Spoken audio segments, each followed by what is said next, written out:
À Audange, sur le bassin d'Arcachon, Stéphane Magri travaille pour le CEREMA. Dans ce secteur, plutôt abrité des conditions océaniques, il s'intéresse à la partie du domaine endigué qui a été reconnectée à la mer. Stéphane, lui, parle de dépoldérisation.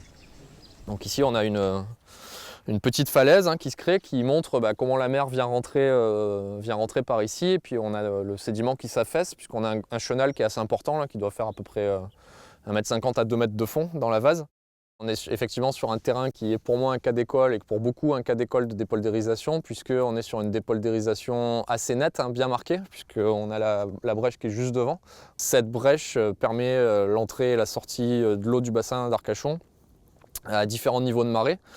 Et je parle de cas d'école puisqu'on est sur une situation assez facilement descriptible d'un point de vue hydraulique et d'un point de vue de végétation aussi.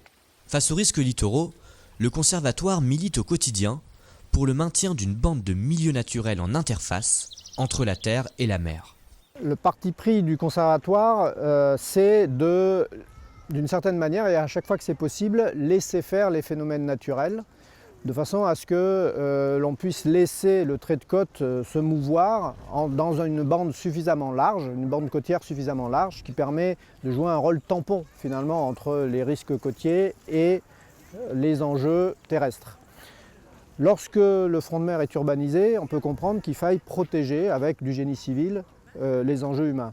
Mais pour les espaces naturels, que peut-on faire? Finalement, la libre évolution de ces milieux naturels est tout de même une solution peu coûteuse qui permet de maximiser à la fois la protection des personnes en arrière et les fonctions écologiques de cette bande côtière. Depuis des siècles, les hommes ont cherché à fixer le trait de côte. Le pari du conservatoire est de montrer qu'une transition douce est possible, sans pour autant qu'ils soient obligés de passer par des digues. Une interface maintenue naturelle qui permet l'installation d'une biodiversité riche.